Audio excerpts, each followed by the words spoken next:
Okay, let's unpack one of history's greatest, well, paradoxes, Marcus Aurelius. Right. I mean, think about it. You're ruling the largest, wealthiest empire in the Western world. Millions of people, huge armies, you have total power. And yet, the guy in charge is obsessed with just one thing, his own character. That tension is what defines him, the infinite external power versus this really intense internal discipline. So that's what we want to understand. Yeah, our goal here is to see how his education and especially his philosophy became this kind of survival manual for him. A manual to get through, what, nearly 20 years of nonstop crisis. Nonstop war, plague, betrayal, and we want to see why he's still held up as this, gold standard for an ethical leader. Okay, so let's start right at the beginning. He was born in 121 AD in Rome. And he wasn't born into the imperial family, not directly, but he was born into serious wealth and influence. His father died young, right? He did, which meant he was raised by his mother and his grandfather. And they were deeply connected to the highest levels of Roman power. And this early environment was just critical. Absolutely. Because while other rich Roman boys were, living it up, Marcus was known for being intensely serious, hard-working. It was his honesty that got him noticed, wasn't it, by the Emperor Hadrian? That's the story. Hadrian was so impressed by young Marcus's integrity that he gave him a nickname. It meant something like truthful person. That's not just a pat on the back. No, it was a political signal. It meant this kid was different. And his education, it just reflected that. He didn't just get a few tutors. Oh, no. He had the best teachers from across the entire Roman Empire. This wasn't just about reading books. It was strategic preparation to rule. So what were the core subjects? Well, you have grammar, how to write and communicate clearly, and more importantly, rhetoric. Which isn't just about giving good speeches. Not at all. It was the ultimate tool for a ruler. It taught you how to build an argument, how to persuade powerful people in the Senate, how to make your decisions sound legitimate. And he learned Greek. That was a big deal. A huge deal. We forget that, while Latin was the language of law and the military, Greek was the language of everything else. Science, philosophy, math. All the cutting-edge stuff. A Roman ruler had to be fluent in Greek to be truly informed. Beyond that, he also focused on law. Intensely. He wasn't just learning the rules, he was learning how to judge, how to weigh evidence fairly. And this is where his discipline comes in. He had all this wealth, but chose to live simply. He did. He practiced physical stuff like wrestling and hunting, but he really preferred reading. And sometimes he'd even sleep on the floor. Why? To prove a point. Sort of. It was a calculated rejection of luxury. He was basically training himself to endure hardship, which, well, turned out to be pretty essential for the job he was about to get. That discipline wasn't just physical, it was intellectual. And it led him straight to Stoicism. Yeah, he found it as a teenager, and it honestly became his life's operating system. So let's break that down for everyone. What is Stoicism, really? For Marcus, it boiled down to one key idea. We call it the dichotomy of control. Dichotomy of control. Okay. You basically divide the entire world into two spheres. Your internal world, which is your thoughts, your judgments, your reactions. Things you can control. Exactly. You control that completely. Then there's the external world, everything else. War, plagues, what other people think of you, the weather. Things you cannot control. Not at all. So the whole point is to focus 100% of your energy on your internal world and just accept the external stuff as facts of nature. So staying calm isn't just a nice to have. For him, it was the highest virtue. The highest virtue. And, the source for his learning here is really unexpected for a Roman prince. You're talking about Epictetus. Epictetus, Right. who was a former slave. For the future emperor of Rome to be taking life lessons from a man who was once considered property. That's pretty radical. It totally is. It gets to the Stoic belief that every single human has a spark of reason inside them.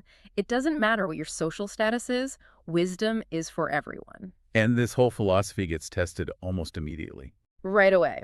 In 161 AD, the Emperor Antoninus Pius dies, and Marcus is next in line. And his very first decision is unusual. Very unusual. He was offered absolute power, but he refused to take it alone. He insisted his adopted brother, Lucius Verus, be made co-emperor. Why do that? Why share power? It was a brilliant political move. It guaranteed stability. It gave him a capable military commander for the frontiers.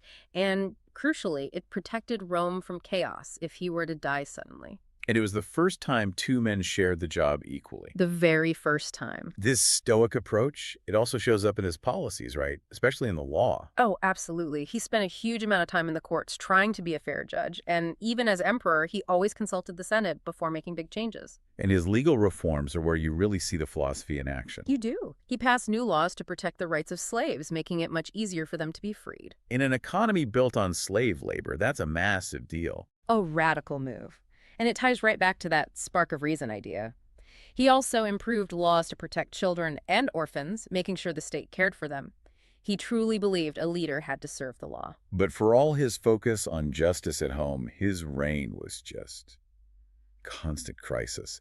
He spent most of his 19 years as emperor on the road. Yeah, living on the front lines. The empire was under attack from northern tribes constantly. So Marcus, the philosopher, had to become a general. He had to. He went to the cold, brutal borders along the Danube River. He was not a natural soldier, but he knew it was his duty. And he lived in a simple tent with his troops. Yep, even through the harsh winters, he was there with them. It shows his commitment. But it also shows up brutal tension in his life.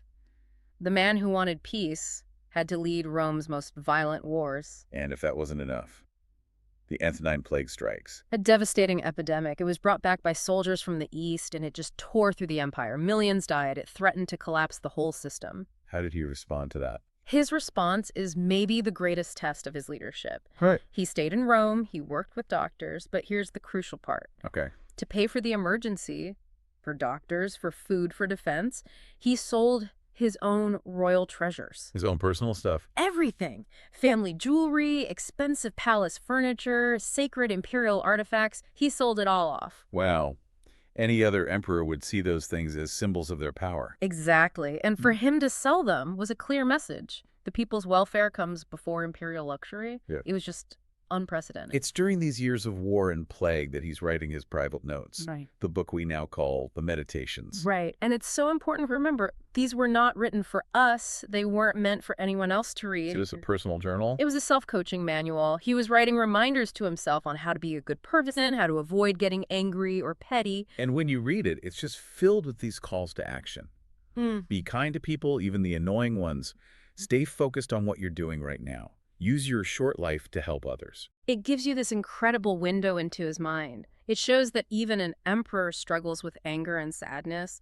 The internal battles are still the hardest ones. And then came the ultimate test of his stoicism, betrayal. From one of his own generals, Avidius Cassius, he heard a false rumor that Marcus had died, so he declared himself emperor in the East. Normally, this means a brutal civil war. Executions. But Marcus's reaction was completely different. He got his army ready, but he told everyone his greatest hope was to capture Cassius alive. So he could execute him publicly? No, so he could forgive him. He didn't want revenge. He wanted to show mercy as the highest form of strength. But that's not what happened. No, Cassius was killed by his own soldiers before Marcus could get to him. But what Marcus did next is maybe even more incredible. Go on. They captured Cassius's private letters, the papers that would have named every single person involved in the plot, A list of all his enemies. a list of every traitor, and Marcus ordered the letters to be burned immediately, unread. He intentionally destroyed the evidence, so he'd never know who was against him. That's the whole point. If he knew, he would have to punish them, which would cause a massive bloody purge. By burning the letters, he chose stability and mercy over revenge. It's just an amazing act of self-control. And the people, they loved him for things like this, for his humility. They did. He didn't build giant statues of himself or throw massive parties. He used tax money for public works, for defense. And he'd talk to citizens like an equal. He did. There's even a story that he had to attend the gladiator games, but he'd bring a book to read during the violent parts to show he didn't approve of the bloodshed. He was seen as the father of the empire. But even the greatest leader can make a fatal mistake.